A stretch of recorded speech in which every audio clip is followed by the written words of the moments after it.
మాదిగలకు ద్రోహం చేసినట్టే.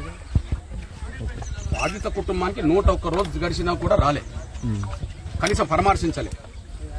ఆయన మొత్తం 101 రోజు చేసిన పని ఏంటంటే ఎస్ఐని కాపాడడానికి, ఎస్ఐ సురేష్ రెడ్డిని కాపాడడానికి ఆయన ప్రయత్నాలు కొనసాగించారు. మొట్టమొదటి ప్రయత్నాలు నాతోటే రాజు కుదుర్చమని చెప్పాడు. రెండో ప్రయత్నాలు ఎస్సీ కమిషన్ ఇక్కడ రాకుండా అడ్డుకోవడానికి ఆయన ప్రయత్నాలు చేశాడు. ఎస్సీ కమిషన్ మెంబర్ కు ఎవరన్నా దగ్గర ఉన్నారనుకుంటే వాళ్ళకు ఫోన్ చేశాడు. ఆయన నియోజకవర్గం ఎవరు ఉంటే ఆయన నియోజకవర్గం ఎమ్మెల్యేతో మాట్లాడాడు.